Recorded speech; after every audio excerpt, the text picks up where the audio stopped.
So hi there again.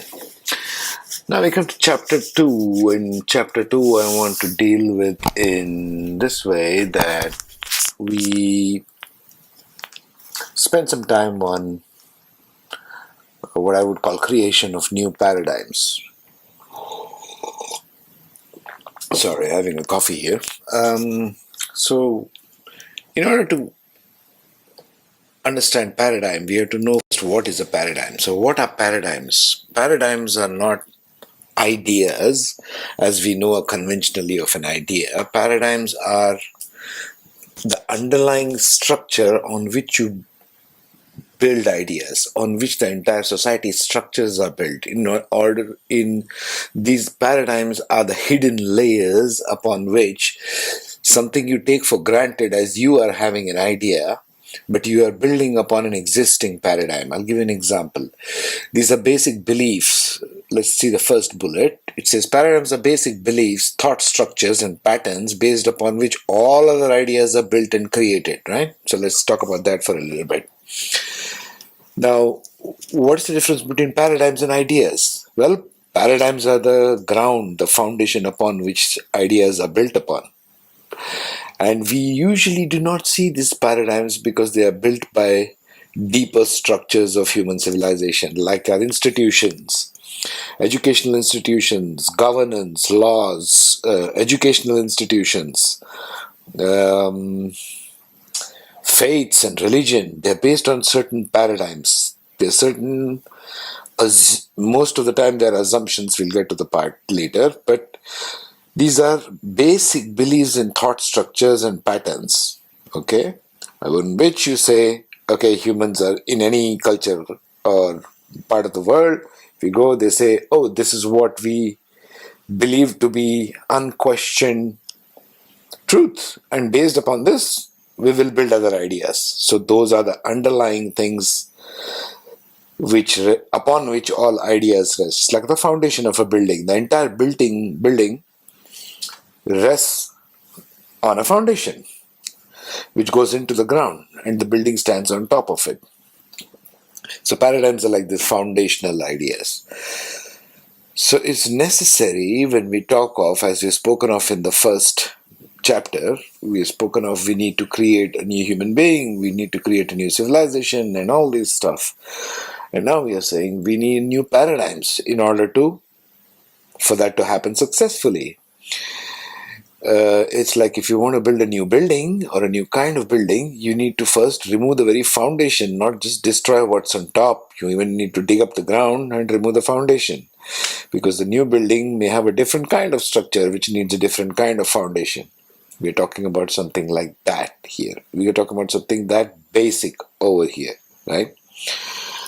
And so we need to establish new paradigms. Well, what is an example of, before we go into that, what is good example of an assumption of a paradigm? Let's say in every society, in modern living, these days we get up, young or old, and let's start from the young age. You're told you get up, you must go to school, you must study well, you get good grades, you get good marks, and then you'll become successful, or you get a job or a business, and then you can be a successful person in life. Now, the underlying assumptions made here is that you must study something. For what is not told?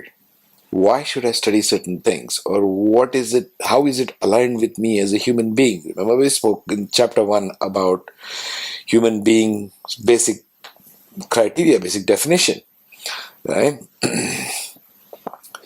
So, the human being, the 5 pillars of human being: knowledge, compassion, understanding, love, beauty, all of these, the human nature of the human being is the basic foundation, really. But our modern paradigms do not sit upon that. They are not built upon that. They are built on assumptions. You study, you go to school, you get a job, and then you'll be successful. Underlying all of this is the assumption that you must comply or go by or obey the established structure. The established structure being you have to study certain books, memorize them so that it gets ingrained into your brain, so that your brain works in a certain pattern, and using that pattern, you will fit into the society which is already pre-structured. So the existing paradigms always move all the humanity through certain preset structures, right? Let it be any institution. You talk of education, government, religion, faith, this, that. All of these basic structures, they just are herding entire loads of humanity through a set of pre-established paradigms. Now we want to break them. If you have to remove the old building, you have to remove the old foundation. Only then you can build a new one, right? Most paradigms, let's go to the next one. That's one example. Most paradigms that exist today have silent assumptions built in them, which causes a lot of confusion in human states of being. So that's what I'm saying. We all know of all of us, let it be students, let it be academics, let it be professionals, we all know of the daily grind that we get up in, doesn't matter what age we are or where we are, thinking, why am I getting up? I'm not happy about doing whatever the things I'm doing. Why am I supposed to do all these things? What is it getting me in my life? What is this whole life thing about? Constant state of confusion because of the silent assumptions that are built in, that if you do A, B, C, D, then you will get to X, Y, Z, which is what you're supposed to do. See, you're supposed to be like this, you're supposed to do this, you're supposed to that, supposed to this. That's an assumption. They are silent, they are in the background. But those, if they are not in alignment with what the human being is, what the basic structure of the human being in spirit and action is, then it's not going to lead you to happiness as an individual. Doesn't matter what society says or what government says. You might even have the Pope or Alexander the Great coming and telling you something. It's not going to make you happy. You're an individual being. Next one. The new paradigms must be built around the true human being and being in action and symbiotic synthetic circle we discussed previous chapter, first chapter 1. We discussed this. So everything must be built around the human being and around the human being in action and around the symbiotic synthetic circle, right? What else is there? The new paradigms must be fully transparent without assumptions or hidden agendas. Whatever society was going on till now was built upon control and manipulation. Everything is about control. The teacher has to control the classroom. The priest has to control his church or temple or mosque or whatever it is.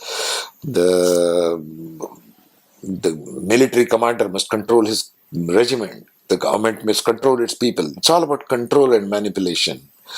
That's not suitable at all to the human being or what the human being is really about. No wonder the humans all are unhappy. Doesn't matter what they do or how much success they have in material wealth or in anything. They might be the most richest of the rich. They're very, very unhappy. There's a constant void inside them because they are not being in touch with their real being and what it needs. Right? So the new paradigm must be fully transparent. Transparent meaning it must be fully aligned with human being and human being in action and with the synthesis and symbiotic relationship, and must always enhance the true freedom of expression, meaning you get up every morning and you're free to express whatever you want, which is in alignment with the human being in actions, the true human being and the true human being in actions. You will naturally wake up bubbling to create. You want to actually get up and do something by yourself, without your mother, father saying anything, without your teacher saying anything, without your boss saying anything, without the government saying anything, without anybody charismatic leader coming and shouting out slogans from anything. You don't have to be brainwashed by anyone. You'll be naturally happy. You're in a natural state of being, natural state of happiness, natural state of creation, action, everything. Right? And so, what are the spherical processes? I call them now spherical processes, right? What is spherical process? Means it goes in all directions. It's a sphere, and it's not linear. It's not a straight line. I'm given bullets 1, 2, 3, 4, 5, but these bullets are all wound up together. Okay, one can lead to the other, or you can follow them in any structure, any order you want. There's no final point to this. This is just a concept, how we need to evolve. The first thing we need to do in order to build a new paradigm, we have to end the stories, myths, and beliefs. There are too many stories floating around, too many myths, too many belief systems and faiths, too many this and that, too many histories told. And people have a gall of telling you that history repeats itself. Of course, it will repeat itself because you're telling the same story over and over again. How do you expect anything to change if you keep telling the same story over and over again, right? So you have to end the stories, all stories. There should be no stories, it should be factual. Fact. Everything should be based in fact, science, and provable and in alignment with human being. Next, we have to end assumptions, programming, and scientific assumption-based truths or laws. We still keep going by apple dropped on Newton's head or Einstein's laws as if nobody past Newton or Einstein has got any brain worth its salt. This is ridiculous. Human civilizations have come and gone on this planet. Many have had great scientific knowledge and progress. Just do your research. And human civilization is continuously evolving. It's not static. Science did not end with Newton or Tesla or Einstein. Come on. There are all of you out there. I'm sure you've got far more ideas to contribute. And you can make far more fundamental breakthroughs in science and technology even. Where is that? Why is all that not coming out? So we must destroy the assumptions and the programming that whatever laws we have made so far, even in science, are the ultimate. We should be ready to break our old laws. Any science has progressed by breaking the old laws and evolving new laws. As in, even by scientific proving, it has been evolved. Nobody would believe, just half a century ago, nobody would believe quantum physics would exist. Quantum physics broke all the laws of Newtonian physics. They are very, very different. Just go and do your research. Next point I make is about something what I call integrative analysis. Let me read out this and then we can explain this. Right? What is integrative analysis? All known scientific and empirical evidence, whatever has been established so far, okay? That is the scientific empirical evidence and multilateral collective of human knowledge, all the knowledge of humanity has ever accumulated in any field till this point. You integrate it by learning and discussions. First is the analysis and the integration of all knowledge. How can this be done? There is so much of knowledge in every field. Well, discuss it in forum, debate it, challenge it, and how it meets the sphere of the human being. Does it meet it or not? If it's not, reject it, expand it to meet the human being. Everything must be recreated in the spirit of enhancing the human being, right? It's not that everything has to be completely destroyed. Knowledge has been accumulated with some degree of perception by our human brothers and sisters who are dead and gone now, scientists, doctors, whoever. But we need to re-evolve, which is more aligned with the correct human being. Next one, differential synthesis. What does this mean? Combining fields of knowledge with overlaps where applicable. That means if something discovered in biology, we can discover how it is applicable in physics. If something is discovered in chemistry, we can discover how it's applied in psychology. Why not? Nobody has done this exercise. I am proposing here we do something called differential synthesis. Means different ideas but synthesize them. And the translation of scientific knowledge and how discoveries in one field can be applied to seemingly unrelated field. How can physics be applied to painting? Or how can chemistry be applied to mobile phones? Or you know what I'm saying? So there must be discoveries happening right now and all along which has happened, which can be used in different fields, are seemingly unrelated, but the principle is the same. So once the principle is discovered in something, you can always use it in other places. You need to think about this. It's a huge topic, all of these. These are basic foundational ideas. Last, focus. Fundamental breakthroughs. What should be the focus of creating new paradigm? We should create fundamental breakthroughs. What will be the example of fundamental breakthrough? Well, invention of the wheel, invention of electricity.